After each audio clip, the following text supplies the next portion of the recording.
Welcome to Wild Turkey Science, a podcast sponsored by Turkeys for Tomorrow. I'm Dr. Marcus Lashley, Professor of Wildlife Ecology at the University of Florida. And I'm Dr. Will Goolsby, Professor of Wildlife Ecology and Management at Auburn University. We're both lifelong hunters and devoted scientists who are passionate about hunting, managing, and researching wild turkeys. In this podcast, we'll explore turkey research, speak to the experts in the field, and address the difficult questions related to wild turkey ecology and management. Our goal is to serve as your connection to wild turkey science.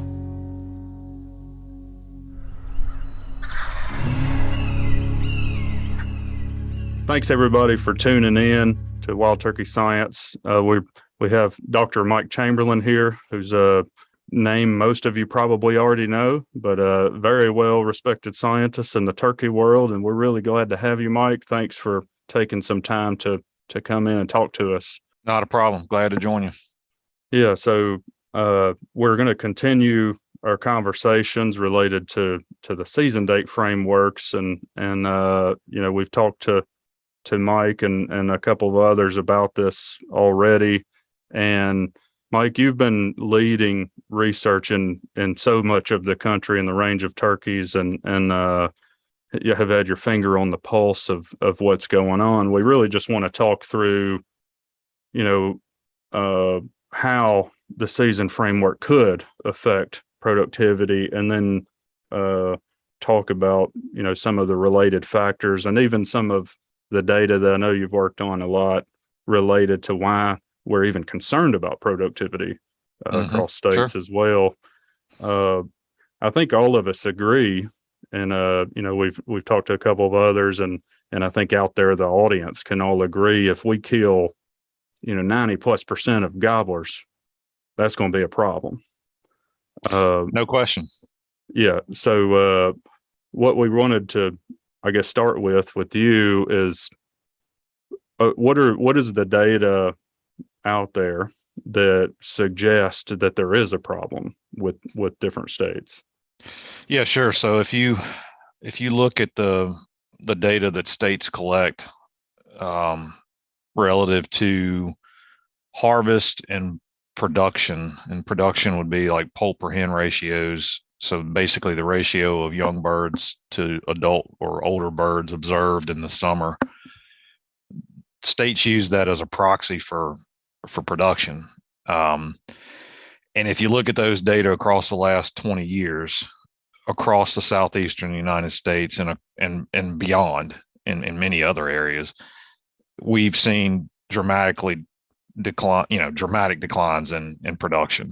So the poults per hen, that's what yes. you're talking about? Yeah. So in many places now, states are reporting less than 2 poults observed per hen on average. And why that's important is we've gone under the assumption for many years that 2 poults per hen is what's required to just maintain a population. And there's some, there's some imprecision there and some things we don't understand. But the fact that we're not producing as many young birds as we did 20 years ago is a problem. You couple that with, in many states, you've seen pretty dramatic declines in harvest. Some of that is, at least more recently, is by design, as states change their harvest regulations to try to reduce harvest in the face of these ongoing declines. But the bottom line is, if you look across the species range, with some exceptions, we're just not making as many birds as we did a few decades ago. And in a lot of areas, we're not harvesting near the number of birds that we have historically. And that, it makes sense. If you're not producing as many, you can't take as many. So, and more recently, you've seen these declines become very problematic well outside of the Southeast. If you look at states like Oklahoma and Kansas and Nebraska, states that have realized that there are issues there and have or are making changes to hunting season frameworks in those states as well. Mike, one question that I've had about the magic number, and I know you said that there's some imprecision there in the 2 poult per hen ratio. But intuitively to me, it takes me a minute to process that because I'm thinking, you know, this is not a true R selected or K selected species. They're somewhere on the spectrum. They're kind of longish lived, you know, compared to a quail at least. Mm-hmm.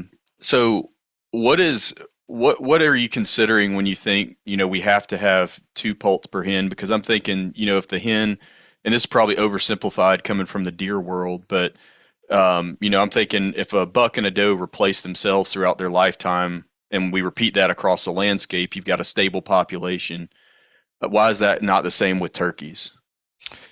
Well, one thing you see is um, the survival probabilities of female poults appears to be much lower than male poults. Okay. So we see male biased sex ratios in broods to begin with. That starts at the time of basically at the clutch level. You see male biases in sex ratios of eggs. How biased are we talking here?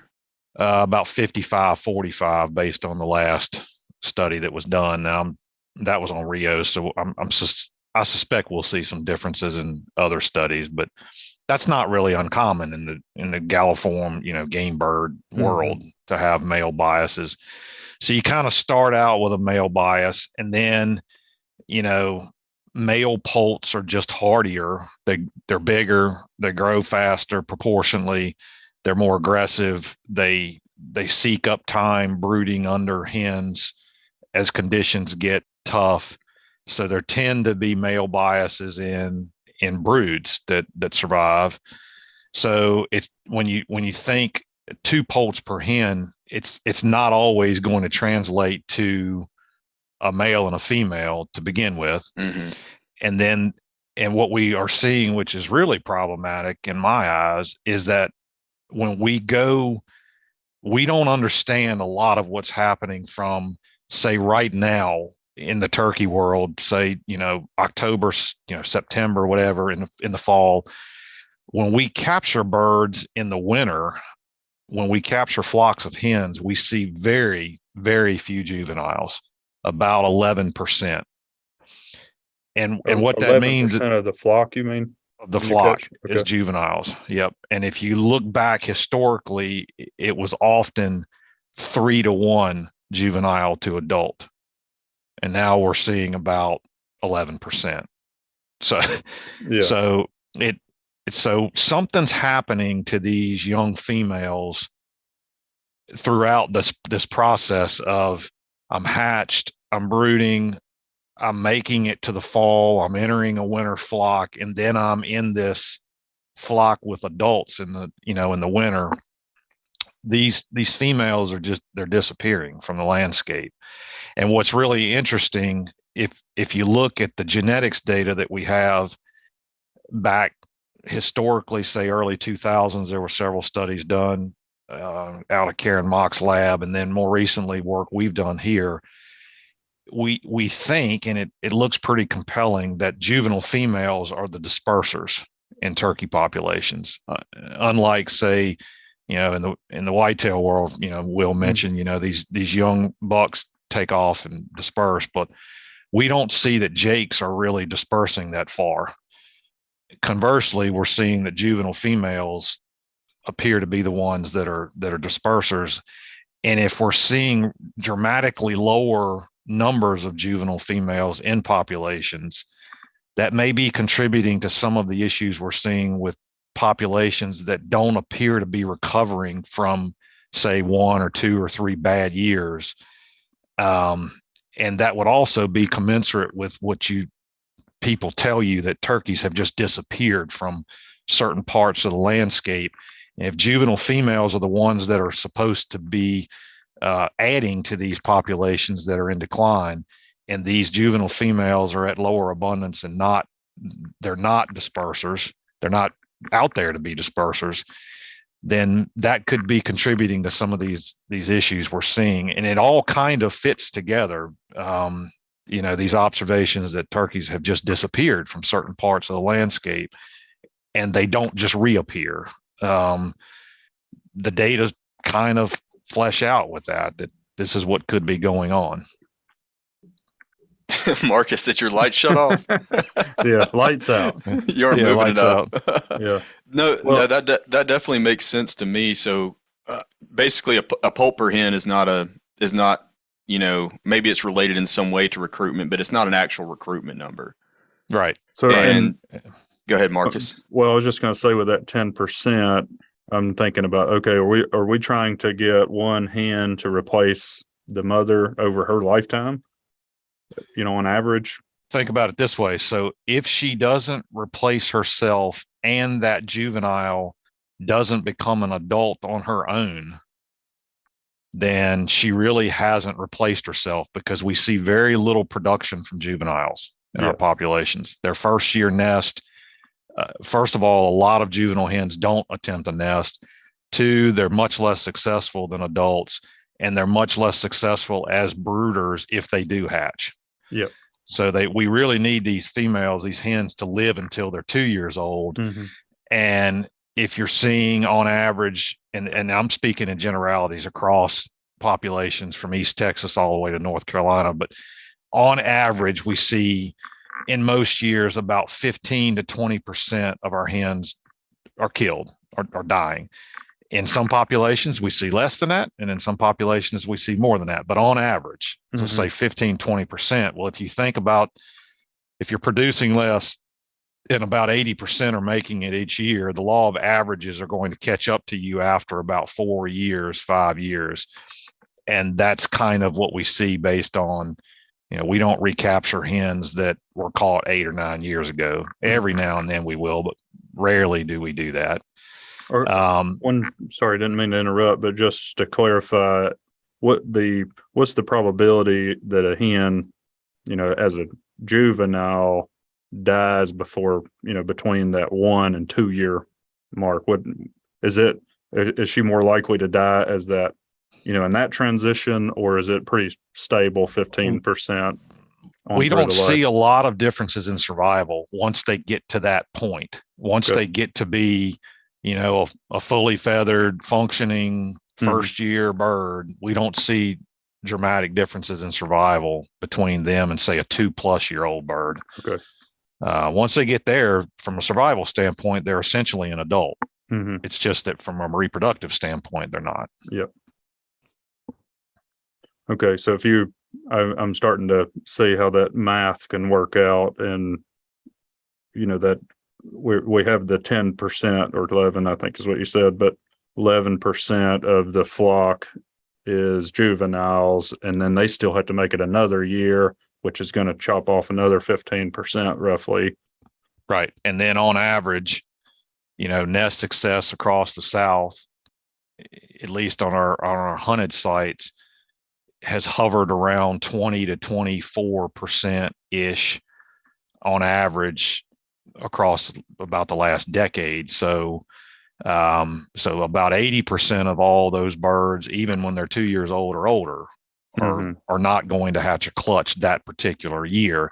So, and Will mentioned this right out of the box, that, turkeys kind of hover on that fence between an R selected species, one you would expect to have very low survival and high reproduction, to a K selected species that would, live a long time and not be as productive. And turkeys kind of ride that fence in a lot of ways. But in this case, they need to live a fairly long time in the face of what we're seeing from a production standpoint in the South.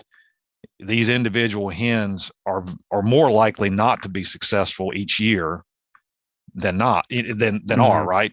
Most nests fail. So this bird needs to live a fairly long time if she is going to replace herself with another female that reaches adulthood and is able to reproduce on her own. Okay. Yeah, for sure. And then even once those birds get to, 2 years old plus, I feel like I've heard you mention, at least briefly recently, that you're seeing that there's a small number of hens that are potentially producing a disproportionate number of the poults that are recruited. Is that right? Yes, we've clearly seen that there So for instance, if you look at a sample of hens this year, if they're successful this year, they're very likely to be successful next year as well. If they're not successful this year, they're almost guaranteed to not be successful next year. And the bottom line is that most of the poults that are produced in these populations are produced by a fairly small segment of the hens. And that's not really, I mean, that's not really shocking to me because, turkeys have the way their populations are structured, they have social hierarchies or dominance hierarchies, and you have some hens that are more fit than others. Presumably the dominant birds, they have access to toms earlier. They have, preferential access to nest sites first. They start nesting and breeding earlier than subdominant birds. So it's not surprising that we've seen that. And actually researchers decades ago saw the same thing, that, that some birds are just better at being successful reproductively than others. And, George Hirsch used to call them, super hens. There's just some hens that are just good at it. And the problem is that most of them are not. So yeah. And I think in general, as we start to collect more fine scale data across a variety of wildlife species, for example, there's some emerging data right now with deer that it's the same case with does, that you've got a small number of does that disproportionately are producing the fawns that are recruited into the population. So, I mean, this definitely falls in line with that. Yeah. And, if you think about it from a kind of a long-term population level standpoint, you should expect to see these lineages, within these populations where the same birds are being represented each, in each generation. There are just some birds that are better, and they're breeders, and there are a lot of birds that are not producing that much for the next generation in that population. And it kind of makes sense, particularly for a bird that has dominance like turkeys do. It does make sense that much of your production would be from a small segment of that population. So, Mike, along those lines, I saw the paper you recently, just within the last few days, even I saw it online where you were showing the disproportionate higher success of the early hens versus the late hens. Mm-hmm. Mm-hmm. And I think it was 3 or 4 times, but I'm sure you know the numbers much better than I do. When you're talking about the same hen being better, is it that she's consistently each year on the front end of the nesting? Is that what's driving that? Yes. Or are you seeing that even independent of that pattern? Both. It's actually both. Within individual hens, you tend to see fairly strong consistency from one year to the next in regards to timing of onset of laying. Now there's some, you can see variation, but in general, the early bird gets the worm, and that's a consistent trend within individuals. And what we think, based on observational research from many years ago, is that, dominant hens within these small groups that are breeding with toms, they get access to those toms first.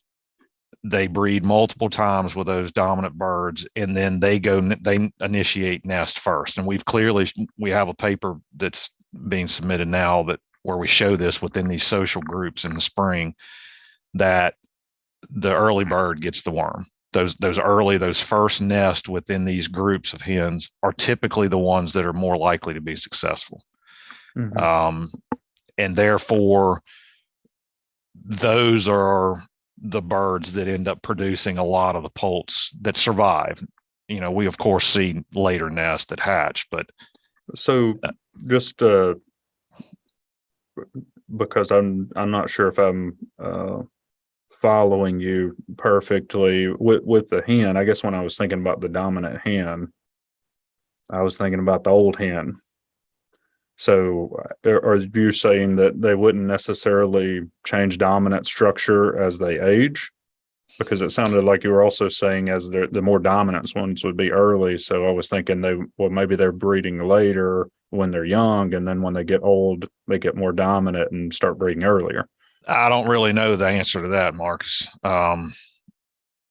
We have to infer breeding based on, onset of nest initiation. So, and there's some imperfections obviously there, unless you can observe the bird. Right. You are just inferring breeding, but yeah, it's obviously really hard to measure it. But but we think what's going on based on observational research from decades ago that that it's not always age correlated in regards to dominance. Yeah. Okay. Sometimes it's just aggression, it's behavior, it's attitude, it's body size. And toms obviously fight, or they have strife differently than hens do, but hens also do head pecking and wing flogging and these things that they're pretty aggressive towards one another. But the early research showed that if the dominant bird was alive, that the dominance hierarchy didn't change as long as she, the dominant hen. Yeah, as long as she was present, then she remained the dominant bird. In her absence, obviously, the hierarchy would kind of break down, and somebody would step up. But so I would just assume through time within these winter flocks of hens that the dominant bird remains the dominant bird until otherwise, either she's lost or something happens to her. Whereas with males, they're more constantly challenging that hierarchy outside of the reproductive season. Is that correct? Well, yeah, but Bill Healy's research showed that it was pretty much the same for toms. That if you didn't remove him, he remained the dominant bird. Now, obviously, and y'all have seen this too. If you've turkey hunted, if you've got a clearly dominant bird there, they're not lining up to try to get their tails kicked by him. I mean, they'll challenge him, but it's pretty orderly. Hens.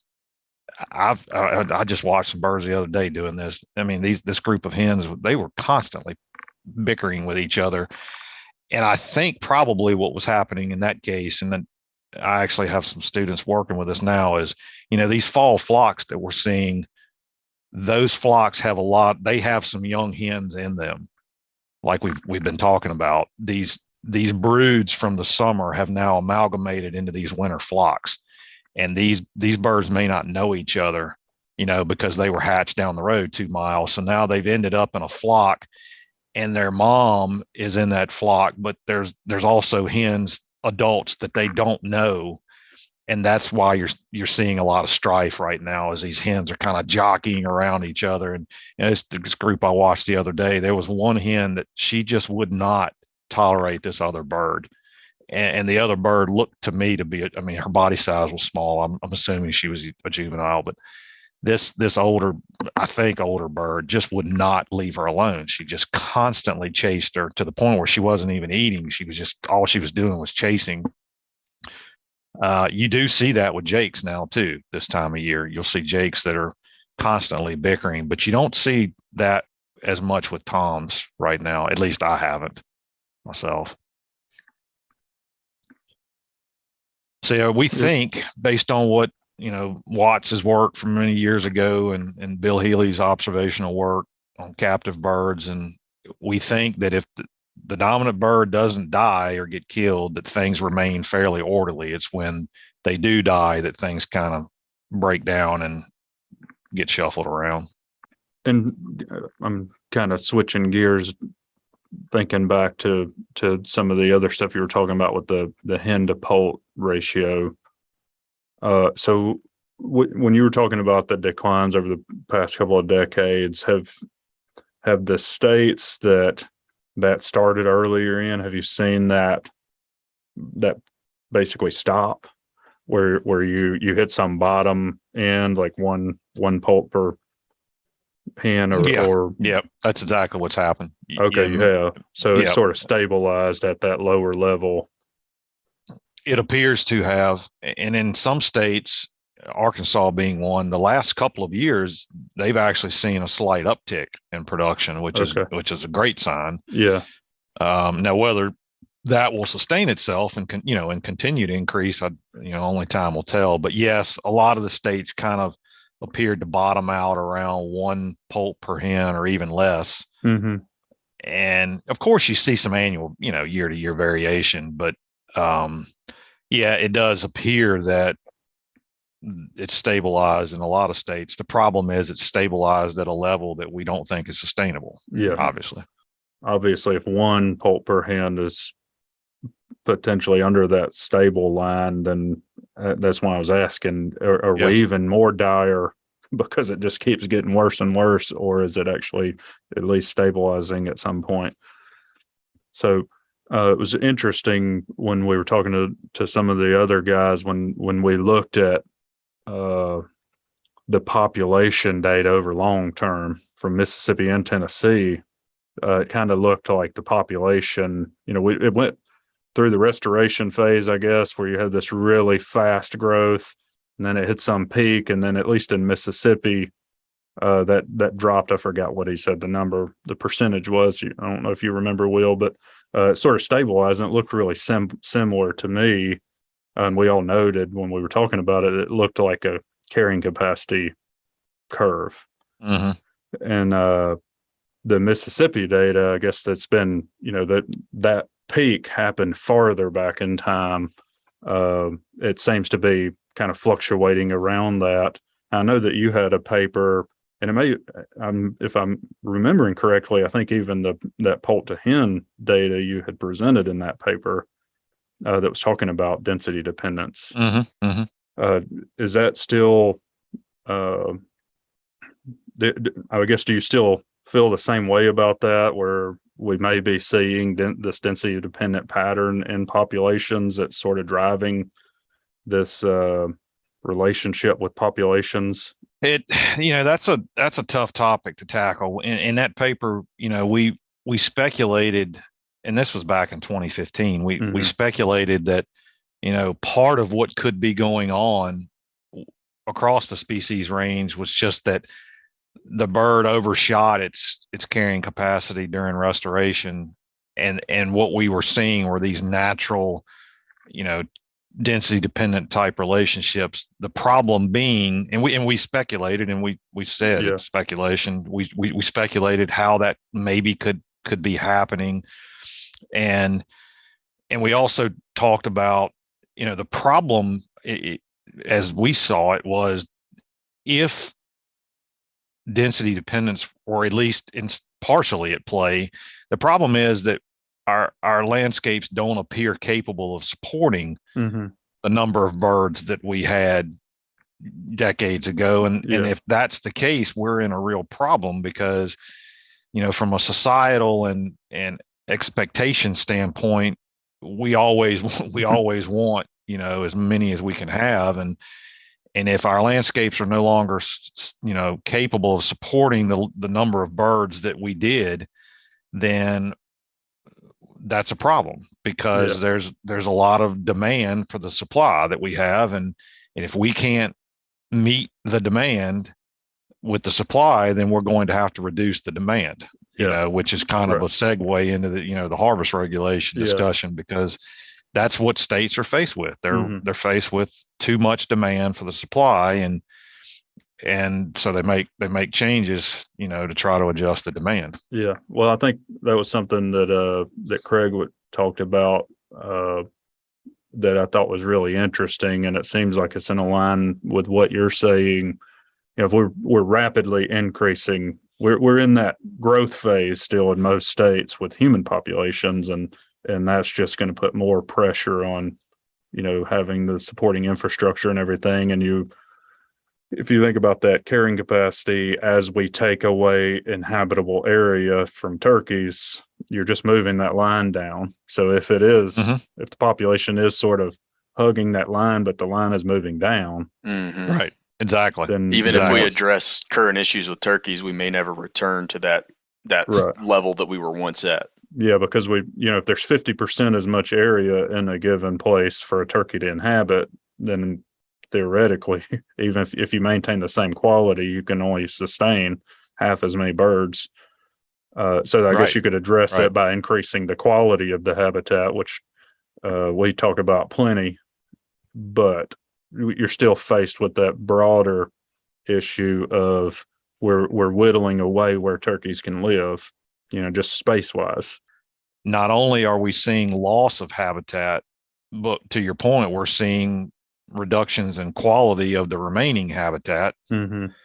And that puts a premium on us as managers to take what is remaining and improve the quality of it as much as possible, because to Will's point, and I don't like to be the pessimist, but I like to refer to myself as a realist in life. And we're not going to go back to the mid 1990s to 2005.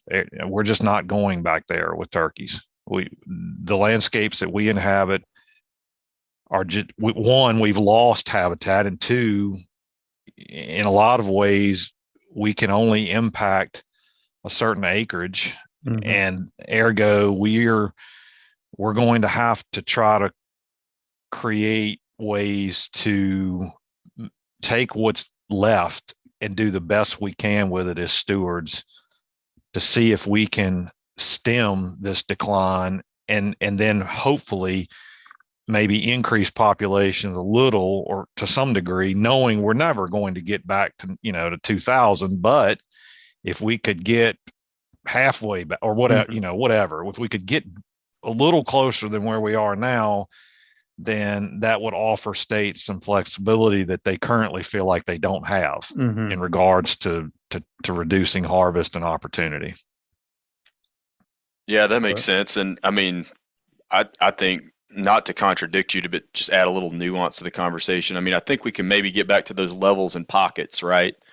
And I think this is what you're arguing, is that we'll probably never achieve the peak population size at a statewide level, for example, or at a regional level. Yeah, you're not contradicting me at all, Will. I mean, I said, at broad spatial scales, at a statewide level, we're not going to go back where we were, but certainly within areas where you have the ability to impact a large footprint of acreage, whether it's private or public lands, Mm-hmm.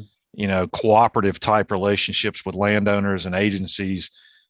Sure, we could absolutely improve populations in areas to where they're much improved over what they are now. Right. We just have to one, incentivize wild turkeys in the vegetative communities they flourish in. We need to incentivize people to create and maintain those plant communities if we're going to be able to reverse what we've seen.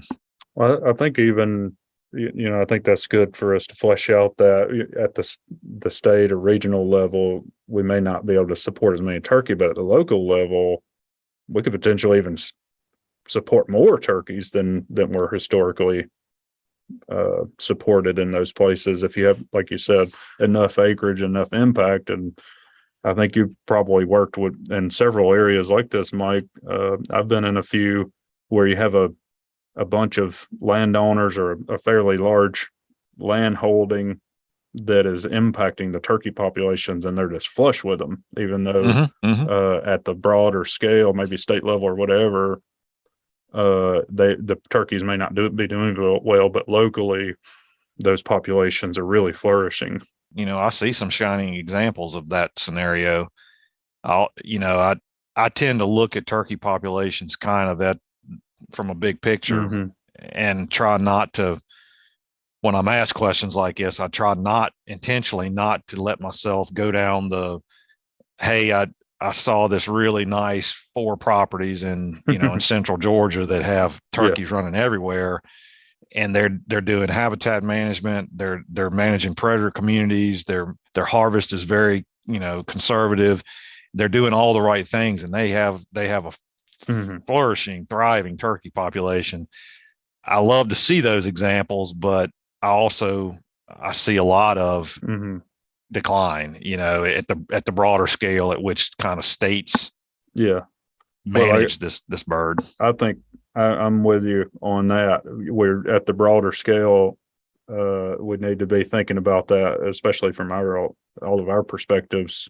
But I also don't want people to, the listener out there, think, well, there's just no point in doing anything. It's a lost cause. Yeah. Like you at the local level, you can make a big impact on your local population and potentially have more than you had, you know, in the heyday, so to speak. Especially if you have enough landowners together that are like-minded and you're doing some really good things.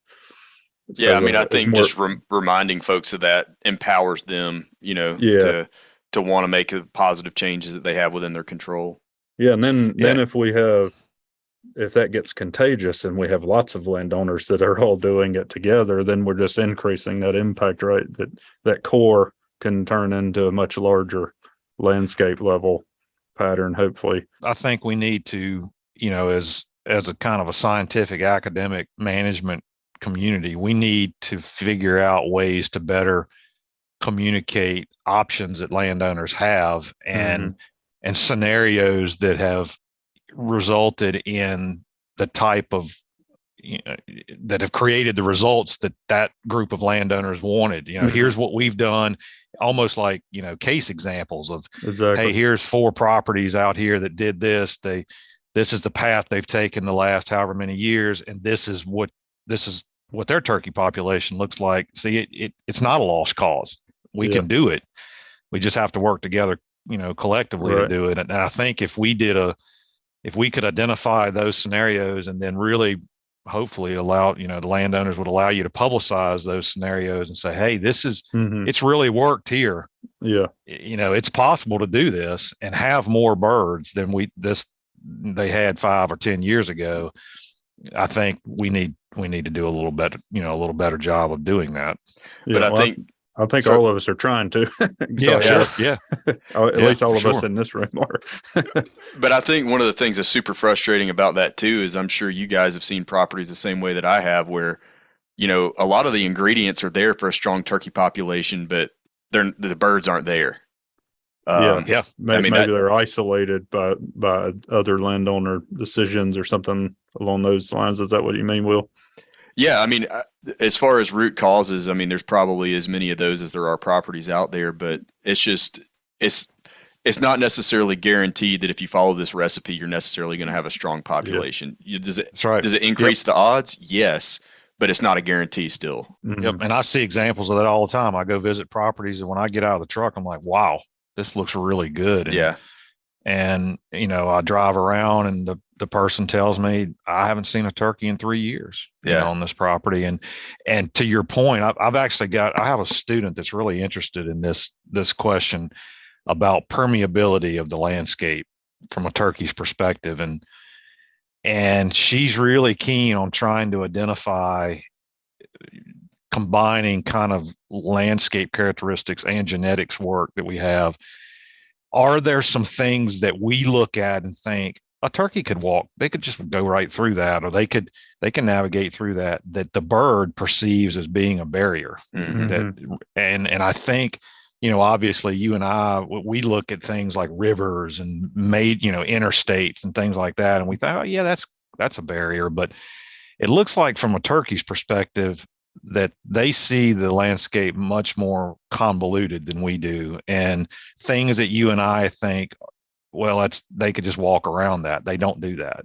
And I think if in her work, if she could tease out, these are characteristics of the landscape that are frustrating dispersal, we might be able to get at, to Will's point, we might be able to start identifying some underlying reasons why these properties that appear to be doing it correctly aren't getting birds. Birds just aren't there. They're not showing up. Well, maybe there are some things that could be addressed in the broader landscape that could help kind of increase the permeability for turkeys so that they would be able to move around a little more freely and disperse and not have these pockets kind of go extinct, if you will, you know. And like, to the point, I haven't seen turkey in 3 years, despite the fact that I'm doing the right things. Maybe there's some reasons we could identify from a management perspective to try to address that. So I know we've kind of veered off discussion of season dates for a minute, but I think justifiably so. That was really good stuff to cover. Yeah, for sure. But one of the things that we wanted to get into with that are, you know, if hunt timing and intensity are affecting reproduction, can you talk a little bit about what we would expect the symptoms to be of that? And as you've discussed many times before, I know But what are some of the outcomes that we would expect to see related to that, and data that you and others have collected to show some of those outcomes? Yeah, sure. Yeah, so I think a little historical background would be helpful for somebody listening to this. So if you look at it from the standpoint of how are turkey seasons set to begin with, in most situations they haven't been based on the biology of the bird to begin with.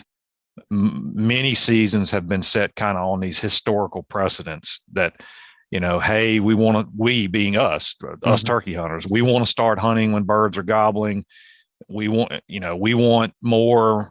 There's turkeys everywhere. And so you saw in many parts of the range, seasons become more liberal, bag limits increase, season opening dates get earlier and earlier as birds, are gobbling earlier than we should be hunting them, which I'll get to. But so you kind of saw this change through time where seasons became more liberal, despite the fact that many, many years ago, the scientific community clearly understood from a biological perspective how seasons needed to be set. And that is, wait until a lot of your hens were on the nest, say, half or more, meaning that most of your population had already bred and were starting to become sedentary. They were on nest. At that point, there's some segment of your toms that you can kill because they're expendable. So that's kind of what the science has said for decades. But turkey seasons kind of headed in the other direction, in that instead of kind of focusing on the biology of the bird, which hasn't changed a lot, we kind of focused on our demand, right? And our demand has kind of increased through time. We've wanted to shoot birds. We wanted to hunt when they're vocal, and we've wanted to hunt earlier and earlier. And so you kind of saw this divergence from the science, if you will.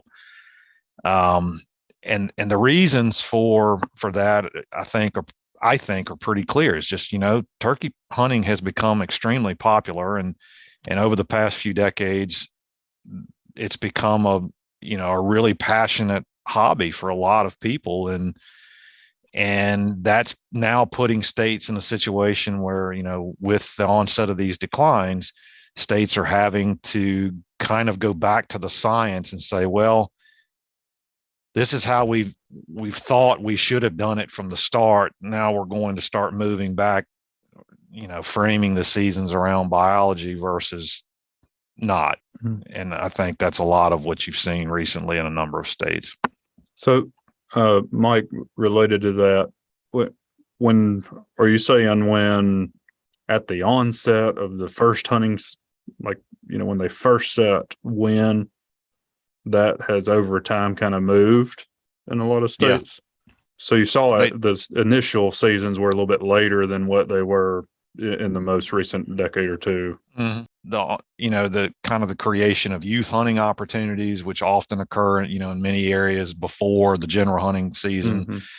But in other situations, it was simply us, contacting politicians and legislators and agencies and saying, hey, I'm hearing a lot of turkeys and I'm not out there mm-hmm. hunting. So I want to be able to go hunt when birds are being vocal. And that's kind of all contributed to this liberalization, if you will, of, mm-hmm. Of the seasons. And states are in a tricky situation because they want us to be happy, because they need us buying licenses and purchasing, mm-hmm. Hunting equipment and generating the economics that run that engine.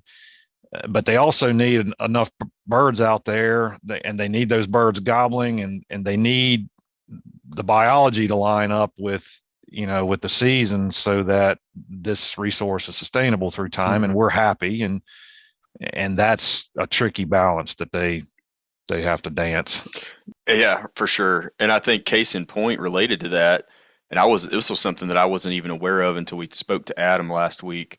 But Marcus, correct me if I'm wrong, but he was saying, and Mike, you're probably already aware of this, but the impetus for the ISBEL paper several years ago that came out of the Southeast Wild Turkey working group, wasn't it? Mhm. Working group or committee, was prompted by at least one state wanting to expand opportunity for their hunters. Yeah. Yes. Yeah. Same. Yep. Yeah. And that was what he was kind of reflecting on, is that isn't that far, that long Right. ago. And the conversation was about trying to liberalize the season rather than going the other way, which is Yeah. kind of crazy to think it's changed that much. Yeah. And I think, in a lot of ways, guys, the the increased use of social media and the way that people communicate, good or bad, Mm-hmm. has changed so dramatically in the last 5 or 6, 7 years that now things that I think people either were not aware of or they suspected were issues in their own local area or within their state, they're now seeing these other people communicate similar concerns, and you've seen this kind of upwelling, if you will, Mm-hmm. of concern about turkeys. And I think we as human beings, we're terrible about this. We tend to, we forget from one year to the next. We just kind of, what happens this year, we sweep it under the rug, and then the next year comes around and we see some issues, but we get through and we sweep it under the rug, and we kind of forget. Mm-hmm. And if you look at the data on this bird across the last 20 years, it is clear that we've had problems. Mm-hmm.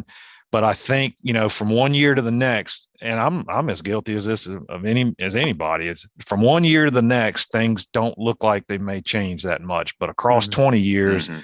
I look at the data and I'm like, wow, okay, yeah, this is a problem. We need Mm-hmm. to get our heads around it.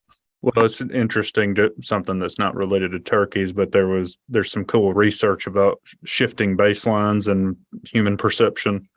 And there was a paper that it was about people remembering what things were like when they were a kid versus, what they are now, and how long they're actually going back in time to establish their baseline, so to speak. And it was only like 8 years. Basically, you had this 8-year window where everything you're basing now on to compare to, it was only going back to the baseline at 8 years ago, which, that could be dramatic in a population of a species, right? Like if we Yeah, had a for sure. dramatic decline 30 years ago, but you're only looking at it in 8-year chunks. It was kind of Well, interesting and related to what you're saying. think about, and I'm older than either one of you, but I look at my own life and my relationships. So, for instance, expectations. You think about a marriage. Mm-hmm. Your expectations in a marriage across. I've been married, over 25 years, and the way that I think and my expectations and my desires and my thoughts and how much you change through time and just a relationship. And you're exactly right. Your benchmark is recent. Mm-hmm. Your benchmark is not 25 years ago, Right. because you can't even reflect back to what it was like like I'm sitting here using a marriage as an example. Well, I can't even remember what it was like to be newlywed. Mm-hmm. All I can remember and what I think back to is, okay, what's changed, what's evolved in the last however many years. And you're right, it's not Right. 15 years ago. It's just a handful of years ago. And that's our benchmark. So if our benchmark is more recent, we've forgotten. And from a turkey perspective, I have not. I can distinctly recall hunting on Tallahassee Wildlife Management Area in 1996 in Mississippi. And I can distinctly recall hunting on Delta National Forest in 1993 and hearing turkeys everywhere, everywhere. And I could take you to either one of those properties now and go to those same places. And at least on one of them, if I heard a bird, I would be happy. And that's, if I had heard one bird the spring of 94 on Delta National Forest, I would have been upset. Mm-hmm. And if I were to go there now and hear one bird gobble on the roost, I would consider that a good day. Yeah. Back in 94, I would have considered it an utter failure. And I distinctly remember that thinking, in fact, I remember one day going and not hearing a bird. And I was upset, like physically, mentally upset. And now if I go with my buddies here in Georgia and I don't hear a bird, we go to the store and get a cup of coffee and shoot the breeze and have a biscuit on the way home. And it's just any other day. Mhm. And that's exactly what you're saying. It's the benchmark is 8-10 years ago versus 25. So we talked about, some of the states understanding early on how season frameworks needed to be laid out to work well with the bird's biology, how we deviated from that over time, and then what are some of the impacts you think of those deviations, whether it be increasing bag limits or earlier opening dates? How do those translate into vital rates? Yeah. So the one thing about spring harvest that's pretty obvious is most of the harvest occurs in the first 2 weeks of the season, no matter when you open the season. So if the season opens March 15th versus April 1st, most of the birds are killed the first 14 days of the season. And that's like 70, 75, 80%. Yeah. In some states, it's really high. To be clear, 75 or 80% of the total harvest. The total harvest season. Yeah. Not the percentage of birds. Okay. Yeah. I just wanted to make sure that I'm with y'all. I'm with you. That's a good point. Yeah. Most of the birds that are going to be killed that season are killed the first 2 weeks. Mike, just before you go on, is that similar on private and public land in terms of like what we see for the total harvest? Do you have any? Yes. If you look at states that have game check systems, whether it's public or private. Okay. First couple of weeks of the season, that's when most of the birds that are going to die. So that's probably explaining why I'm so unsuccessful, is because I'm usually not out in the first 2 weeks. Is that? Yeah, you need to go when the season opens. Yeah. Do you think most of that, Mike, is related to susceptibility of the birds to harvest, or is it just that most hunters concentrate their hunting efforts towards those first couple weeks of the season? I think it's probably some confounding of both. Obviously you see a lot of activity when the season opens, but you also see that vocal, aggressive birds if they're going to be vocal and be aggressive, they're going to very likely be shot or interact with a hunter. So I think you see some of both. There's just some segment of the toms that are just behaviorally, they're just wired to be more likely to encounter a hunter. And then there's more of us out there that first couple of weeks, and y'all know this, anything in like spring is a time of change. Turkey seasons are opening and fishing's getting better and kids are playing sports, and you have all these competing activities. And the later you get in the season, it's getting warmer. The bugs are coming out, and there's just other things that would divert us from continuing to hunt. Particularly, you see this in a lot of states. If a person bags a bird, then maybe they're less likely to continue to go. So I think it's both, Will. I think it's just an issue with bodies in the woods, and it's an issue with there's some of these birds that are just more likely to be harvested. And to your question, what are some potential impacts, of the timing and the rate of harvest? And that's really that's really what matters. It's the timing of the harvest and the rate at which we're harvesting the birds. And what I mean by that is the percentage of toms that we remove. Those two things are interacting with each other. So research many years ago suggested that the rate needed to be about 30% and no higher, meaning about 30% of your toms could be removed each year. But that was predicated on two things. One, production was about 3 times higher then than it is now. And two, the assumption was that 30% would occur after peaks in nest incubation. In other words, When about half of your hens were on the nest, then you could start removing this 30%. And the assumption there was that at that point, that 30% was expendable, right? They had already bred, so you could cut that 30% out, and then the birds that were being produced that summer would refill, would backfill, and you would have this constant production that was producing jakes, and those jakes would live to be toms, and this cycle was repeatable. In that research that was used to generate those recommendations, there were a couple of assumptions. One assumption was if you violate this and you remove toms too early, you could see changes to reproduction because there would be a lack of dominant birds that would be breeding. And what you would expect to see is some hens would not nest, and the timing of reproduction would be slowed down. In other words, it would take a little longer because you were removing, some toms early, and you were disrupting the breeding process. That was one assumption that said, don't violate this assumption. If you do, then you could see changes to reproduction. And the other was, don't go over the 30%. Don't kill more than 30%. And if you look across the last decade, in a number, not just my own research, but in a lot of states that have looked at harvest rates, we see rates, particularly on public lands, that often exceed, and sometimes by quite a bit, the 30%. Understanding that we're not producing the number of birds that would sustain the 30%.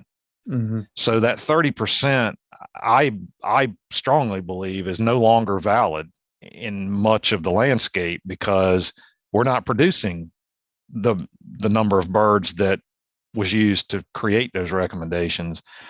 And in many, what we'll talk about the South here, in many states until very recently, the season opened well before peaks in nest incubation. What we've seen across from North Carolina, South Carolina, all the way over to East Texas, the peaks in nest incubation are on or around April 15th. And if you just look at the opening dates of many seasons in the South, they're well before April 15th. And we don't see a dramatic amount of variation from one year to the next in that timing of that nesting. We see some. I posted about this recently on social media. About every 5 years, we see that nesting is a little later than average, but we don't see that it's earlier than average, if that makes sense. There are some things that can delay reproduction, like really poor mass crops in the winter that will delay nesting in the spring, but there are not corresponding things that would speed up nesting, such as, a little bit warmer spring. Again, we see some variation, but if you look across a decade, on average, it's about April 15th, which means that laying is starting the first week of April, right? So they're starting to lay those clutches that they start incubating mid-April. They're laying them around April 2nd-ish, April 3rd-ish on average. And that's kind of what the data suggests. So a lot of the seasons, I guess, are starting in March. So that's before even the laying. And are we seeing corresponding changes in the season date so that it's approaching laying? Or are there some that are going even farther? Yeah, you're seeing both. In that, in the Isabel paper you mentioned, they recommended two different possible scenarios. One was the most conservative would be timing with the peaks in nest incubation. Mm-hmm.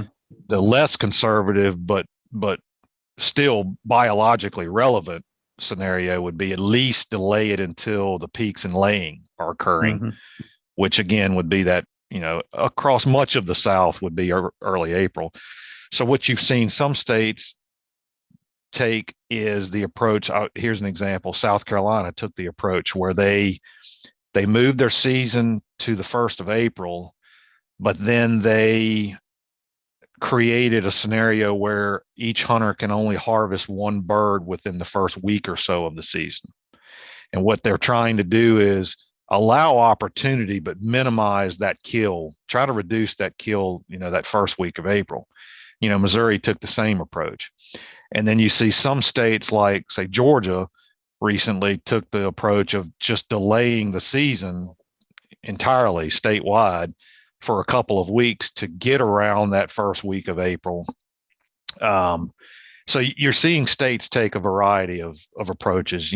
Alabama, they delayed their season a little bit and then changed some of the tools and technology that could be used. They prohibited the use of decoys. Louisiana has made a number of changes where they would move it a week later, and then maybe a week later. Arkansas has done the same thing. Arkansas took a very aggressive approach where they not only delayed their season opener, but they also reduced their bag limit and they prohibited the harvest of jakes and bearded hens. So you kind of see a gambit of options being used by states, and unfortunately that's a contentious topic because you and I, we want to hunt, and to your point, if your expectation is based on 5-6 years ago and you were allowed to hunt in mid-March and kill 3 birds, and now this state's telling you have to wait until the 1st of April and you can only kill 2 birds. Well, that some people understand that and some people get upset about that. And I understand it because I want to be out there hunting just like you do. And if I can't, and I don't have the opportunity that I once had, then I'm not happy about that. But I hope that hunters collectively will understand why states are making these changes, and they're controlling the one thing they can control at a broad spatial scale, which is statewide. They're not looking at your land or your neighbor's land. Right. They're looking across the state, and they're saying we can control harvest at a statewide level, which is what they manage the bird at. So that's what we're going to change. And that creates the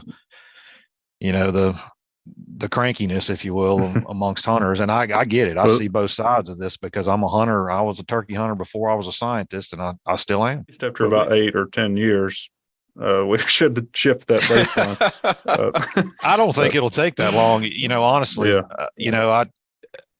These things have such a short time window that the shelf life on these problems, if you will, the problem with the population is not a short shelf life. We have much work to do, but you make changes to regulations, and agency staff will tell you this. After a year, people quit complaining about it. They move on to other things. They complain about something else. They complain about something else, and I'll do the same thing. Something changes in your life, and you get mad about it, or you get upset about it, and you fret on it, and then you have to move on because you have other things to worry about in life. And I think, these regulations changes are going to be like that. And I just hope, and I do hope, and I pray that they are going to matter, because we need to right the ship in a lot of areas. And if changing how many I kill and when I do it can help, then I'm willing to do it. And I hope that it translates to the changes that we want to see. And if it does start to help, what are the mechanisms that you propose that it would make those positive changes through? Yeah, so I'll predicate this answer on there's a couple things I think we need to keep in mind as we go through this process. One, we are not going to see changes at a statewide level in a year or 2 years or 3 years. And it's not going to be we make a change and then next year we see 3.5 poults per hen. That's just not going to happen. So I have work on some sites here in Georgia where there have been tweaks to the regulations and things haven't changed much at all. Now we're in the first year of a statewide change, which I think is what it's taking. But if you look at, say, Arkansas, they made these very dramatic changes, and you have seen upticks in poult per hen ratios the last couple of years. I think if we're going to see an impact, that's what we're going to see. We're going to see these trends kind of reverse themselves slightly. You're going to see that harvest doesn't continue to decline, that it's going to start at least maintaining itself or increasing slightly, unless, of course, the regulations continue to change and they reduce bag limits and they reduce opportunity. And you should see an uptick in production. And I kind of look at our hunted populations and compare them to we've been studying turkeys on a non-hunted population in South Carolina. Yeah, this is a couple 100,000 acres that birds are not hunted on, and parts of that property have been hunted basically 2 days a year, but much of the property has never been hunted for decades. And what we see on that property, just for comparative purposes, the timing of reproduction is no different than our hunted populations. The onset of nesting is at the same time. And that's where the populations differ. We see almost twofold higher nest success on the non-hunted population. Same landscape, pine-dominated forest. So around 50%? No, we're seeing like 18 to 22% on our hunted and 35 to 40% on our non-hunted. So not quite twofold, but much higher. And still way better than the average across the Southeast right now. Yes, by far. We see higher renesting rates, meaning if the first clutch is lost, we see higher renesting rates on the non-hunted population. We're seeing better brood survival on the non-hunted population, and we're seeing larger brood sizes at the end of the first month of life, meaning that these broods have more surviving poults in them at the end of that month. We're seeing that the timing of the nesting season is truncated on the non-hunted population. What I mean by that is, on our hunted populations, you see this dramatic uptick in nesting and this slow decline through the summer, where a lot of birds are still trying in May and June and even into early July. We don't see that in the non-hunted population. You see this bell curve where there's a huge uptick in nesting. Almost everybody's on the nest at the same time, and then it declines, and by June, it's pretty much over with. And that's the way it should look, because there's this big pulse of reproduction. Everybody's doing it at the same time, and then it's over with. And we see our gobbling data looks the same way. On our hunted sites, you see this really dramatic uptick in March. Birds are gobbling like crazy. And then on public sites that are heavily hunted, you see this precipitous decline when hunting starts. And as you know, on your private sites, you may not see that dramatic decline. It might, but it still declines. It's just not as dramatic. Mm-hmm. But you start seeing birds are taken, and you see this kind of slow decline. We don't see that on the non-hunted population. We see a dramatic increase in gobbling. It peaks and then it declines, and it's over with. When you were talking earlier, when you say the intensive harvest would delay a hen, I guess what you would say at the population level, I was thinking if you fix that, then you would see the nesting move earlier. But you're saying that the mean nesting time wouldn't necessarily move. Yeah, it stays the same. But what you've done is change the shape of the bell-shaped curve, so to speak. Right. And like we were talking about earlier, the earlier segment of that bell curve is the most successful. So you sort of have a bell-shaped curve roughly when you have no hunting. But what happens is if you grab the right end of that bell-shaped curve and start stretching it out. Perfect analogy. Okay. Grab the right end of that curve and pull it out farther to the right. Yeah, where you don't really change the left side of the curve, you're just changing the right side and potentially moving the peak down. Yep, that's correct. Exactly. So if you pull the figure out to the right, you pull the peak down. Mm-hmm. And therefore, the proportion that's in that early segment is not the same. Yeah. You see what I'm saying? So that matters, at a population level, that matters. And so I think to Will's earlier question, which is a really good question, is okay, so what could happen as states make these changes? What should we expect if we're going to see anything?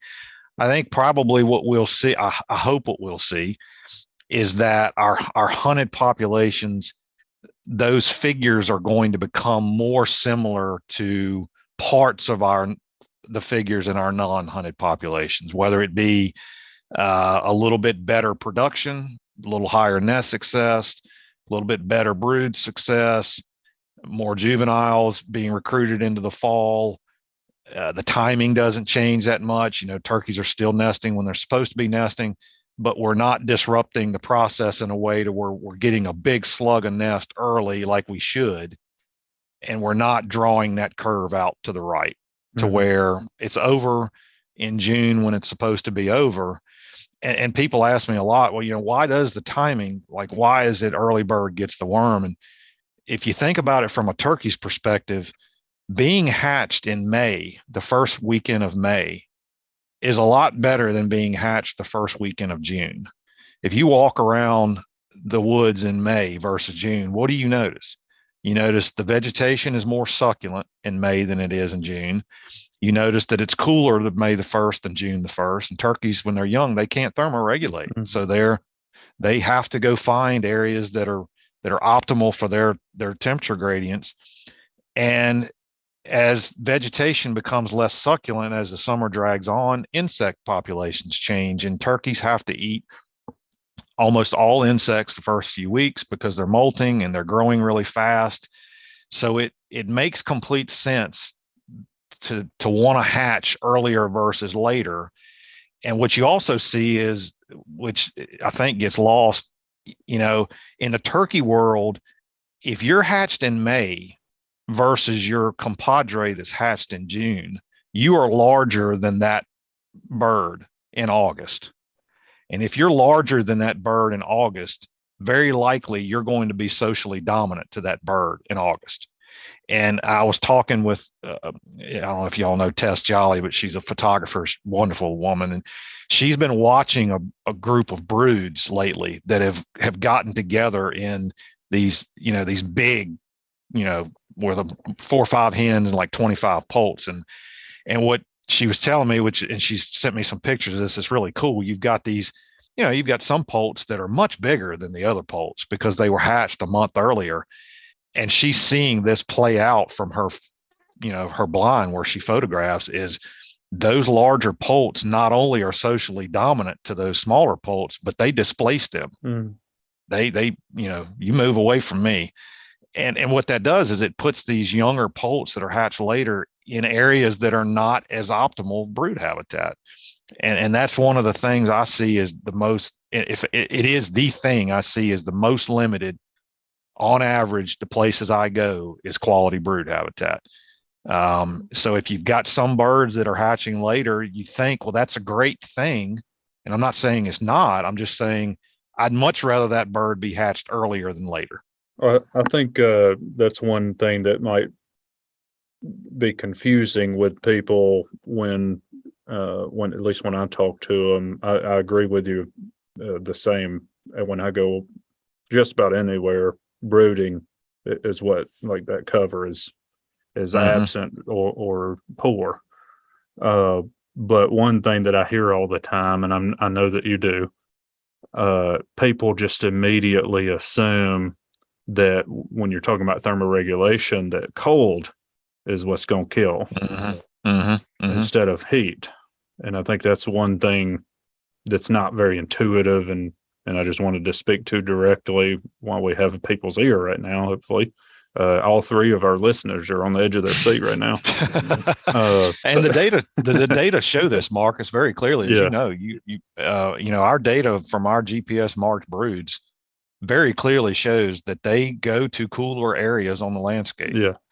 And I know you had a paper that just recently came out showing that thermal landscape stuff, and it was as I recall, it's heat that was really limiting on the landscape, like the being too hot.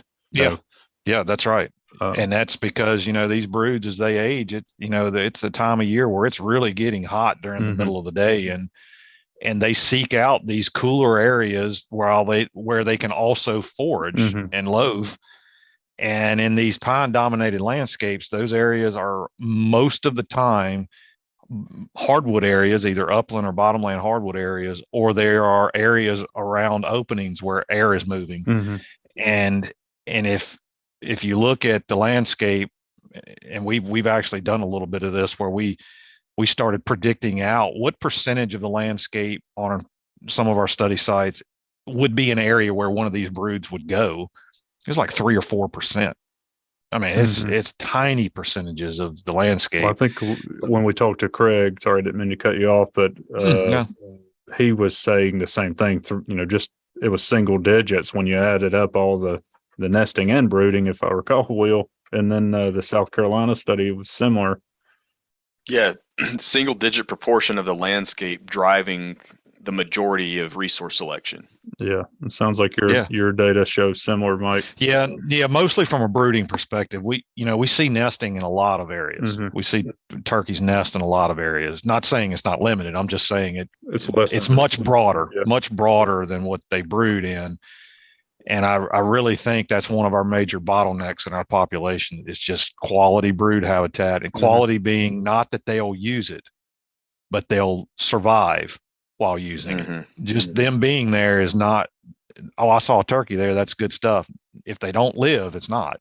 And to live, you have to be able to eat a lot of bugs, grow fast, and avoid predation. That's quality brood habitat. We don't have enough of it for sure. Yeah, I think all of us say that just over and over and over and over again. And a lot of people are trying to correct that on their own property, but I see it as a way at the local level that a lot of people can increase productivity relatively easily compared to some of the other levers they could pull, is increasing the amount of brood, high quality brooding area on the property. And I think to some degree, some of the people, and you may not have seen this, Marcus or Will, but a lot of people that I talk with, and I may go to their property, and this topic comes up, and they start asking me, well, okay, well, what does it look like? What is that good? They point over, and I'm like, no, that's way too thick. And you start describing to them what it takes to make good brood cover. It's much more open. It takes more management. It's a little heavier handed, than they're doing. And we've actually gone into these areas where these GPS marked broods have used, and we've taken GoPros in there and videoed what it looked like. And when you look at it, you realize that, okay, it's going to take something. We got to do something for a brood to be there, whether it's burning or disking or whatever, timber harvest, something created this vegetation community. And I'm actually in the process of I've got a developer developing a website, and we're going to put those GoPro videos on there, awesome. Just so people can kind of see, this is what it looks like. This is actually, a brood was here and they survived. Yeah. And this is what she used across the 28 days that she had this brood that lived. And what you see is it is diverse. As the poults get bigger, they use more different types of places. But man, that first week or so, it's pretty specific. And that first week or so is the money. And I hope people will be able to look at that and say, okay, now I get it. Yeah. Okay, now I get it. I thought it looked like this, but it really looks like that. And I can do that. Yeah. I can produce that. I needed to see it. It also, I've run into this. I want to be able to show them on the ground when I get on their property, but they don't have any for me to show. Can't find it. Yeah, right. It's not there. Yeah. And I see the same thing. I just, literally in the last couple of days, spent time with somebody trying to walk them through that process, and with a lot of fields that their intent is to make it into brood fields. And, we get out there in them and they're chock full of crabgrass and goosegrass and more broadly, there's all sorts of mat forming grasses that we talk about. And that's all, this big, thick mess in these fields that they're trying to do it. And a lot of times they'll their strategy was just to quit mowing the field.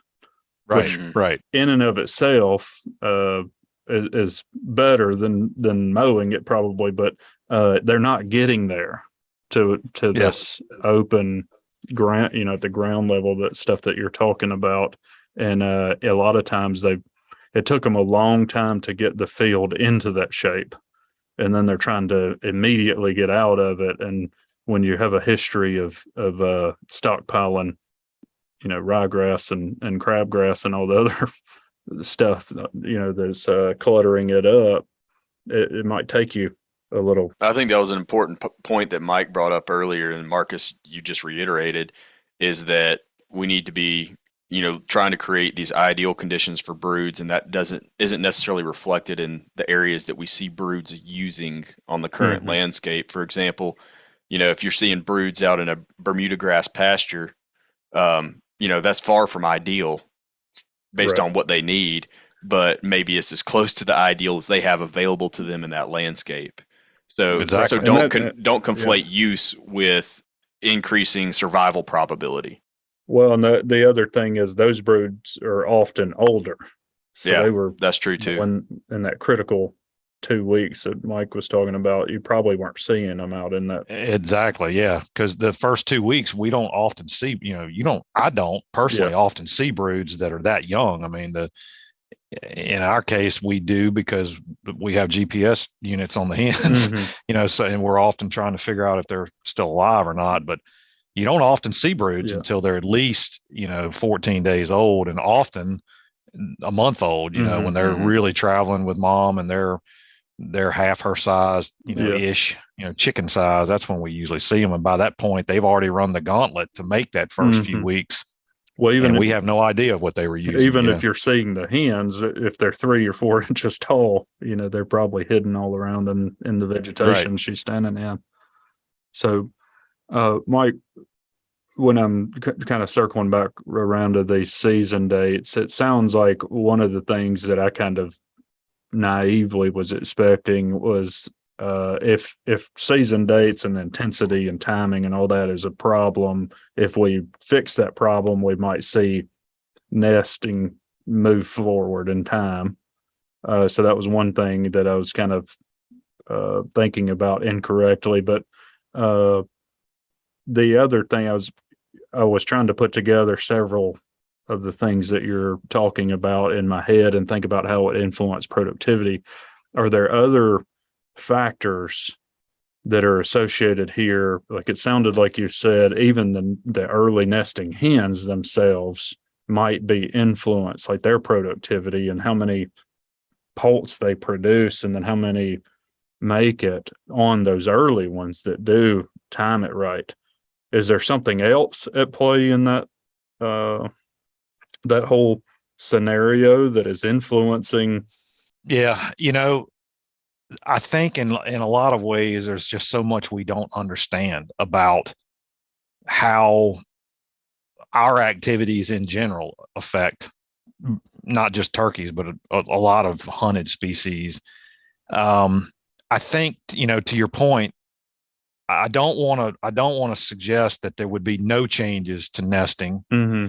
I think back to our curve, if we could push, instead of stretching the right side of that bell curve out, if we could push it back a little bit and get a good segment of our hens in the laying sequence or on the nest before we started removing toms, then that would more mimic the early nesting period on, non-hunted sites. So I think you would see productivity from that segment of the birds increase. I think that I understand that part mechanistically, that if there's a problem just inherent to nesting later and we kind of pull that tail in. But I was wondering, okay, well, is there another mechanism at play that could be happening with the ones that stayed, the ones that were already early nesting? Is there anything else that's happening that would affect their productivity, or is the productivity all in your mind linked to that tail being strung out? I realize the majority of it may be, but I don't know if I'm articulating my question well. Yeah, I think some of it is just, access, unfettered access to breeding toms. Okay. and I think that I don't think there's any question based on the data that I have that we are disrupting breeding in this bird. As soon as hunting starts, things slow down. It's very clear that nesting slows down, gobbling declines. It's just the magnitude of that change Right. that you see from one part of the landscape to the other. In some places, it's very dramatic, and in other places, it's not as dramatic. Mm-hmm. But it's still there. The signal is still there. So I think there's a lot we don't understand about how is that disruption occurring. It's not just killing toms, because if you look at the gobbling data, for instance, we're not killing all the toms. Right. So, I mean, there's a lot of birds still out there. It's just that they're behaving differently once they've been hunted. Well, Does that matter? Yeah, I think it probably does. I think there are these more subtle things, whether it's, disturbance from us, whether it's interactions with people or other birds, whether it's, hey, I kind of got disrupted here and I don't have access to that tom anymore, so I'm going to go search for another one. That slows things down. That requires me to burn some more resources. Maybe when I start laying, I'm not in the exact same physiological condition that I was 2 weeks earlier. You see, I think those things could be much more subtle, and frankly, we may never detect those. We may never be able to get that signal out. And I was thinking about some other things. So like presumably all this mating behavior is predicated on it being a signal, the male to the female of the quality of the male. And I'm just wondering, as part of, like, if you're expecting nesting success or whatever to increase, could that be related to female selection of a mate, like in terms of its quality? Because I mean, why would that apparent, the male is advertising its health or whatever, right? His fitness. So I'm just thinking about, okay, if we take the dominant male out, then the breeding ends up, it could potentially be with a subdominant bird, bird that's less fit. Yeah. But the other thing is, I guess, is there something about the being able to copulate with the same one over and over again? It seemed like you might have been even indicating, and I'm sorry, I'm really weak on this biology part of it because that's not what I do generally, but multiple breedings matters. Basically, there's like a sperm load or something that she's able to carry, and that could matter. So turkeys are adapted to copulate multiple times, whether it's with the same with the same tom or multiple toms. And the reason is she starts becoming receptive and she will copulate, but the viability of that sperm as she stores it.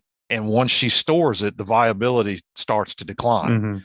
So it behooves her, if you think about it from a fitness perspective, to copulate several times and then allow the sperm, there's competition at the sperm level. When her body, through these tubules, releases the sperm to start fertilizing her clutch, the best sperm wins. And the best sperm may not just be from who it came from, but when it was deposited. Yeah. So the timing of that matters, which is why, if you, and this is another thing kind of states are using, as part of their logic here, that if you're disrupting the access of hens to those dominant birds that they want to copulate with repeatedly because that's the best tom, if you're disrupting that, then it makes sense that she would slow down. Sexual selection, a species that looks like a wild turkey, they're gaudy, they're obnoxious, they're aggressive. That's strong sexual selection. Yeah. And it's nonsensical to think that in a species that uses these elaborate displays like this, that one tom is just as good as another one. That's just not the way it works. There are dominant birds and they are more fit. That's why they're dominant. They're more iridescent. They have lower parasite loads. They're more aggressive. They're often larger. and she should want to mate with the best bird that she has access to, because that confers Sure. her clutch more fitness. So if she can't, if he disappears, or if the process is kind of slowed down just because he's disturbed or he's disrupted, then yeah, it should slow her down, because she wants to breed with the best toms that are out there, and a subordinate bird is not the best tom. Sure. Ergo, she wants to find those dominant birds, which we think is part of why that curve gets pulled out. So would you also expect that to affect like hatchability? Yes, it could, because if you think about it from an evolutionary standpoint, more fit birds should be more likely to produce successful clutches, and then should also produce poults that are more successful. That's part of the whole process here. So although from a natural selection standpoint, just for the audience, that doesn't necessarily have to be some gaudy difference in the success. Like if this is operating, very subtle. If it's operating over a long time period, it could be just a slight advantage and still be selected for. So, and if you look, there's literature showing this. If whether it be the delay in reproduction, research on species like prairie chickens that that have gone in, and researchers have intentionally disrupted the breeding process to see what would happen. Just by going in and kind of disrupting the mate selection process, slowed everything down. It caused the hens to just say, okay, hold up. I don't have access to that tom or in that case, the rooster that I had access to. So I'm going to slow down and make sure I evaluate these males again and pick the best one that I can find. And so it did. It at least in the prairie chicken study, it drew that tail out, just like we're seeing in our hunted populations. And we think what we've just discussed is part of that, is that process. Yeah. So I'm just trying to think about, we're moving dates, and I'm just saying the royal we, like different states are making those decisions, and we don't necessarily want to be 20 years down the road trying to figure out if it worked. I'm trying to think of what are going to be some indicators that we're all as scientists could be tracking, and what would we expect to be indicators that we're actually having the desired effect, and that there's not something else that we need to do, which there probably are multiple things. But, I guess I'm trying to think about what are those indicators, how would they change, what would be the magnitude we might change. I think those are sounds like some of the uncertainties. We're not sure exactly what time frame and what magnitude necessarily, or even necessarily which mechanisms are most important. But I'm just trying to think through, what do we need to measure to evaluate so that we can feed that back into this, more adaptive framework and know. I think we just, the studies that we have ongoing as states are making changes where we can see, I would expect through time that you would see that these populations would start changing in regards to some of these vital rates we've talked about, whether it's, the timing of nest initiation, or the duration of the nesting season, or the success of nest, the renesting rates, these things that we can track. I would predict that they would improve through time, but it is not going to happen in a year. Yeah. And I think, if you look at other things that influence turkey populations reproductively, one big one is the mass crop in the South. That's a big one. You get a really poor mass crop, and you can see this clearly in every study that's been done. That spring is tough. That's a tough spring. The hens are down on body condition. The nesting is delayed slightly.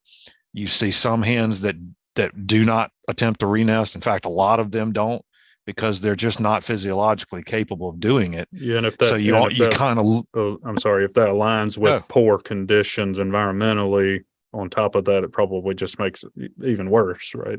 Yeah, so you may end up seeing that, you make a regs change, and then 2 years in, you get a really bad winter coupled with a really wet spring, or these kind of perfect storms, and you end up seeing that production and all these vital rates we're measuring are worse, or and then the naysayers, of course, say it doesn't matter. Well, you're going to have to look at this across 3-5 years plus, because this didn't happen overnight.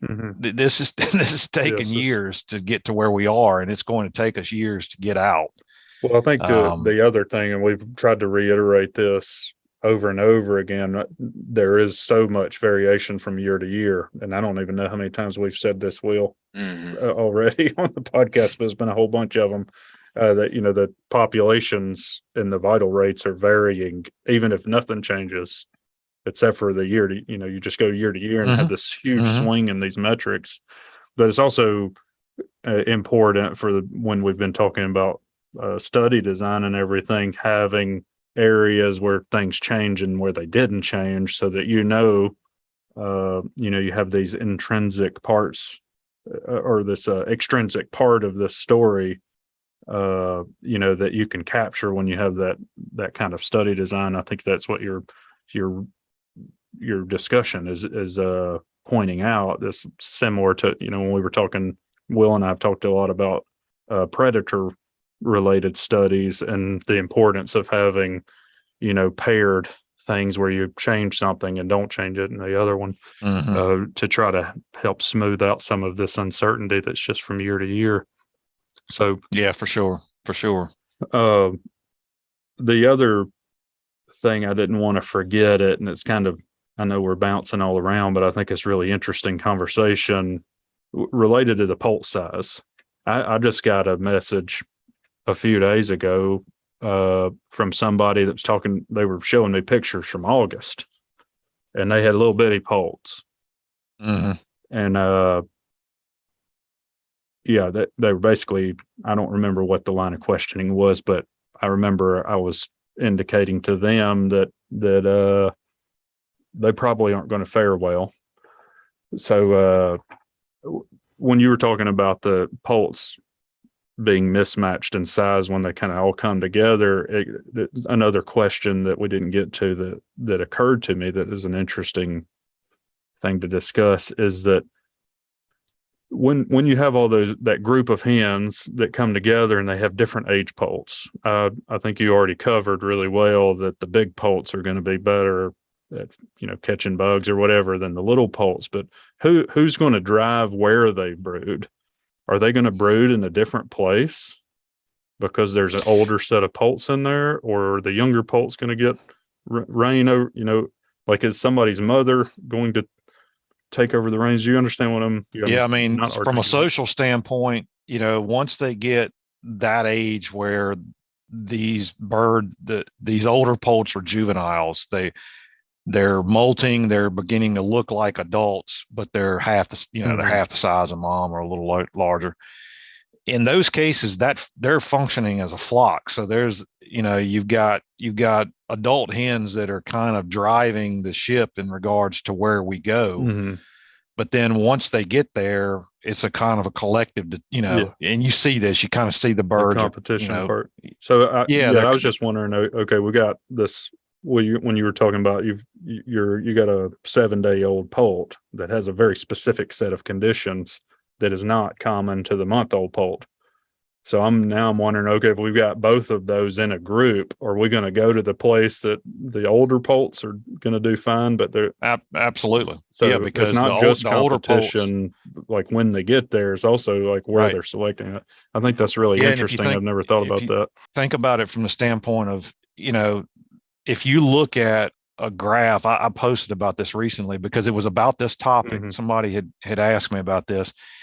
If you look at the timing of hatch, and then you plot out the molting sequence, and people say, well, who cares? Well, the molting sequence is critical because they need to grow as quickly as possible and molt as fast as possible, because that offers them weatherproofing. It offers them the ability to get off the ground, to move faster.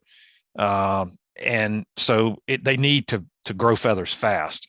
And if you think about it, what does it take to grow feathers? Well, it takes insects to grow. It takes protein to make feathers. And then you see as broods get older, they expand their home range, and they use their behavior becomes much more plastic. And what I mean by that is they go from using very specific stuff to using a lot of different stuff. And it's because they can hop off the ground, they can climb up on things, they can flush, prey towards one another, and they can really get aggressive with their foraging. And you see, if you just watch a month-old brood, you can see how aggressive they are. They really get after catching things, and they use communal behaviors to flush things and eat it, versus a small 10-day-old poult doesn't have that same ability. And if you think about it, okay, if you're hatched really late, like you're talking about, insect communities are not as diverse and abundant as they were back in May and June.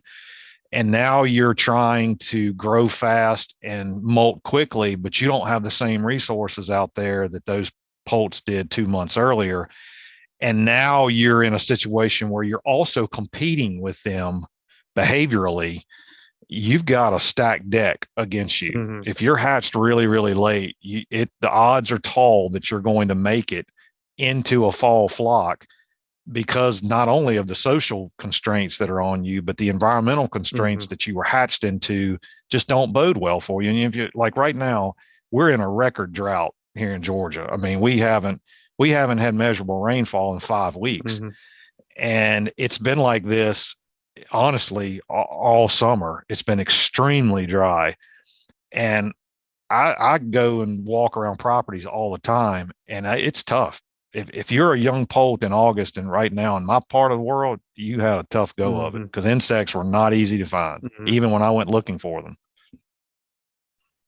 Yeah, especially if you don't have a place that produces anyway. Sure. Yeah, for sure. Well, it looks like, we're getting pretty short on time here. And one other thing that we wanted to cover, and I think, this kind of builds off what Marcus just asked a minute ago, is, what are the data gaps that you think that are important for us to address right now, both from academic perspective, as well as, what do you think any data gaps are that state agencies need to start looking into as we move forward with, continued discussion of the importance of season dates and turkey reproduction? Yeah, one of the biggest things that not all, but a lot of states lack is just good harvest rate data. They lack understanding what percentage of the tom population are we removing. And in a lot of states, at least in the South right now, you don't see that. If you look at game check data, we're not killing a lot of jakes anyway, in a lot of states, but we're killing a lot of adults. But just saying we're killing a lot isn't helpful. We need to know what percentage we're taking, and that requires capturing and banding, birds in the winter, and then getting band returns back year after year after year. And honestly, agencies should have been doing this a decade ago, not starting now. But there are some states, like for instance, Louisiana has been banning birds for 30 years now, and their banning data sets very clearly show, really high harvest rates on a lot of public lands, and even on some on some private lands, pretty high harvest rates. That's something agencies really need, because if we don't, and we don't know how many turkeys are out there. In the absence of that data, if we also don't know what percentage we're taking, then we're really hamstrung in regards to these changes that we're talking about. Well, if you don't know what percentage you were killing before, and you don't know what percentage you're killing after these changes are made, what do we use to make our decisions with? So I think that is something agencies really need to lend a keen eye to, and a lot of agencies are. I mean, I know Florida's banning birds. I know Georgia, South Carolina, North Carolina. I mean, there's a lot of states out there that are banning birds because they want that piece of data. So to me, that's a critical thing that we need. Yeah, I think that's really important, because is states, just proactively, they're going to want to be, conservative with their season frameworks when they're experiencing a decline in that state, right? But if they have that good data, they may have to take some drastic measures with season frameworks at first. But if they find out that a result of those changes, maybe they limited opportunity a little bit more than they had to. But if they have the data that you're talking about, they could potentially make tweaks to that and maybe up the opportunity a little bit more again in a kind of an adaptive harvest management framework, right? For sure. So let's say they make a change and the harvest rate was 50% on public lands or 40%, and they made the change and it dropped to 15%. Right. And data suggested that maybe 20% was sustainable. Well, then maybe they could back off some of the changes and allow the data to drive the decision making, which the turkey world has not done a really good job of that. The waterfowl folks have been doing this forever, for decades. Sure. And that model is out there. And I think but it takes data, and if you look at the waterfowl world, it takes decades of data to get to where they are, and we're behind. We need to catch up. But if nothing else, if we could figure out at a broad scale what percentage of these birds are we removing under these different harvest scenarios, then it would allow agencies to make sure they're balancing opportunity with sustainability. And that's where I think where we all want to be. We all want a sustainable population that's doing well, and we want to be able to hunt that population, harvest birds, and do this thing that we cherish, which is spring turkey hunt. Yeah, and it's interesting to think about too. Would just moving the season date, I guess people just assume that that's going to reduce harvest rate, but I think you said earlier you just change when a whole bunch of them are harvested, which could have implications for the bird. But also, if we're trying to reduce the number, you might have to have some sort of other commensurate approach, like moving the season. You're not going to necessarily, and even reducing the bag limit. A lot of people don't reach their bag limit anyway. So it's interesting. We may need a multifaceted approach if we truly need to reduce the the number. I guess some states have implemented other approaches, like you were saying, where you've changed the tools or when you can harvest the birds, if you're trying to string it out over a longer period of time. So there's other things that have been implemented, but I think it's important to think about, there's kind of two issues, I guess. One's the timing and intensity of the intensity, and the other one is just how many are being taken overall. Yeah, and I think you'll continue to see states make changes, make tweaks, whether it be, okay, well, we changed the timing and that didn't really help us, so we're going to change the number, or the bag, or we're going to do, like we talked about, reducing harvest through seasons within a season, such as you can only kill one bird the first week, or whatever. You can't harvest jakes, so that we can hopefully recruit more into the, I think you're going to see changes in a number of ways, trying to find that sweet spot. And to Will's point, and if we can just give a little bit up front, if we can find that sweet spot, and that sweet spot gives us some opportunity and flexibility back, then speaking personally, I'm willing to forego, up front, if the end is, a sustainable population that we can find what's the most appropriate harvest framework for this bird. I think we all have to be able to be flexible and give a little bit to see where that is. Yeah. Well, and I haven't even thought about it, but it just I think that's part of the point. Like we change bag limits pretty commonly on ducks. So, if you had some sort of model where you were informing it, it could even be that we change how many gobblers you got every year based on productivity data from the state or whatever. So that's an interesting idea. And again, it wouldn't be very palatable up front, but No change is yeah, palatable up front. right. That's for sure. That's just the way we work. But it's as just humans. like an accepted thing in the duck world that, a lot of people are duck hunters that are also turkey hunters. So, there may be a little more palatability there, but yeah, that's an interesting thought. Yeah, and I mean the other thing that I've been thinking about too is, are we going to see the turkey conversation follow kind of the same lines as the deer conversation has over time, where we see, smaller spatial scale management of deer, where we have changes in season and bag limits based off of ownership or based off of area of the state and things like that, to see, more of a custom tailored harvest framework for turkeys over smaller spatial scales. Yeah, maybe so. Yeah, we're definitely doing it at more of a blunt instrument kind of scale with turkeys, it seems like. So where some places with deer, you're even county by county. Yeah. Yeah. Sure. Yep. For sure. Well, Mike, we appreciate you coming on today. Is there anything else you'd like to mention or talk about before we go? No, I think we've covered a lot of ground. We've covered a lot of ground. Yeah. I should have eaten before we got on. I know that. Well, I should have gone to the bathroom, but that's too much information. Yeah, me too. Yeah, for sure. Well, for the audience that's not watching us out there, my lights have gone off 3 or 4 times in here.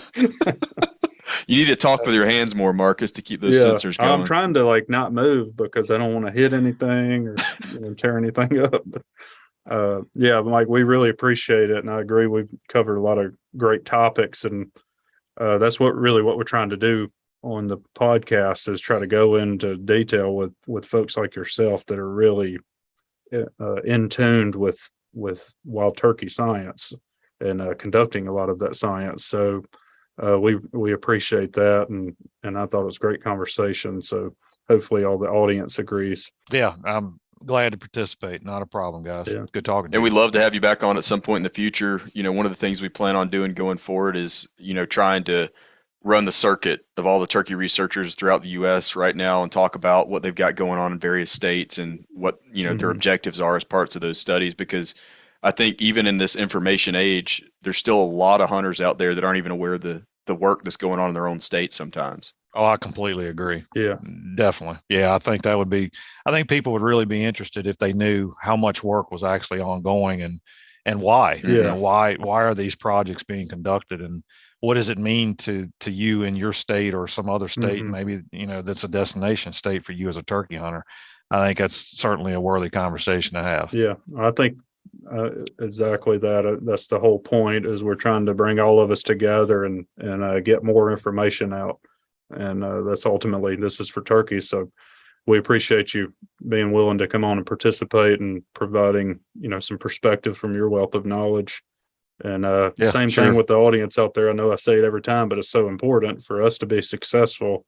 We're trying to do our part. So help us out and, share this with your friends and rate it and all those things that help us push the information out to as many people as possible. Ultimately, like we've said, if we want to push the needle, we need to all get together on this and start doing the right thing at a bigger scale. So we all have our role in doing that. No question. Appreciate it, Mike. Thanks everybody out there for listening to us. We really appreciate it. Wild Turkey Science is sponsored by Turkeys for Tomorrow and is part of the Natural Resources University podcast network. For more information, follow us on social media linked in the show notes below.